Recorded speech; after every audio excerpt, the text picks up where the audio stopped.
president. We've got to be friendly, she and I. But I think it...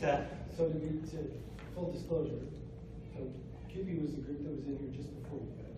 Yeah. Good to know. That was a provincial Yeah. organization. But Carla and I and the board, I think, experience a relationship that's maybe not similar to what happens in other places. And I invite Carla to talk about her story. My name is Carla. I'm a full-time educational assistant. I've been working with Good Spirit School Division for 14 years. This is my 30th school year of being an educational assistant. I was actually an EA in Bob's classroom many, many years ago in Melville. Anyway, I'm also the president of the QP Local 4784. We represent 250 school support workers in Good Spirit School Division. Our members work as educational assistants, caretakers, maintenance workers, journey person trades, administrative assistants, library technicians, food services workers, and a school counselor. Our QP Local is very lucky to have a strong working relationship with our division, which includes both senior administrators and the board. Our amicable relationship is built on the philosophy of putting the needs of students first. We endeavor to work together to solve issues before they become problems that turn into grievances, which are very costly and can create a climate of mistrust. In the past 10 years since amalgamation, we have only had 2 grievances which we solved during the process, and have had 2 issues that have resulted in arbitration, a record which I think underscores the relationship that we do have with our employer.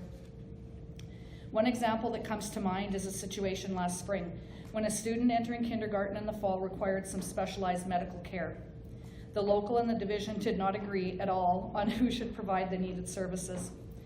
However, at a labor management meeting, we got together, we decided to research all the options. We did that, we met again, and then together we reached a compromise that we all agreed was putting this young student first, as well as staying within the terms of the collective agreement and meeting the needs of the employer. This is not an uncommon result.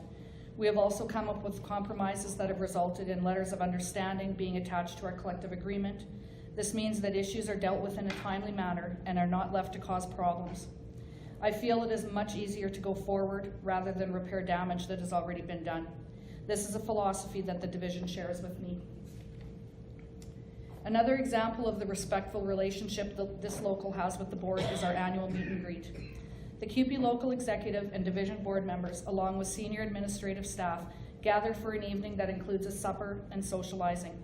This has been taking place for many years, with the 2 parties taking turns hosting the event. This allows our local executive, staff, and board members to get to know each other on a more personal level, which allows for a much stronger working relationship, which translates into a staff who understands the board's direction and who are committed to achieving the outcomes set by the board for our students. Our members take pride in the role they play in the education of students in Good Spirit School Division. Our local believes that a quality education is the greatest gift we can give to the youth of our province. We fear that the achievements of Good Spirit School Division that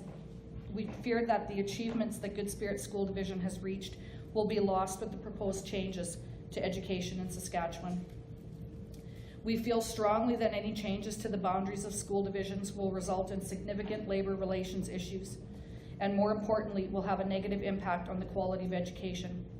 School divisions that are geographically too large will be less responsive to students, their families, and communities. With appointed school division trustees, there will be less engagement and accountability for education services at the community level. In conclusion, our QP Local is concerned with the impact that the proposed restructuring will have on students, labor relations, and the communities we all live in. I urge this panel and the government to put the needs of students first and to not move forward with this misguided reorganization. Thank you. And with that, I just do want to say we enjoy a very unique relationship with our board. The lack of grievances and arbitrations speak to that. But there isn't a time that I don't feel I can't pick up the phone and phone Quinton directly or Sherry, the business administration, because we don't have anybody in HR right now. And same thing, Quinton will phone and say, you know, I heard this, or this is what's going on, what's happening.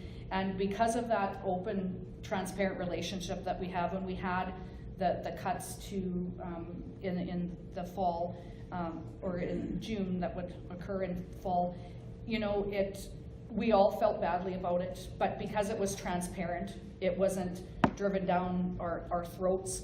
You know, they said we had two options. This is the option we like the best. What do you think, Carla? I was one of the people that resulted in cuts. They were very respectful in dealing with me personally about that. So I think that when you look at what you could model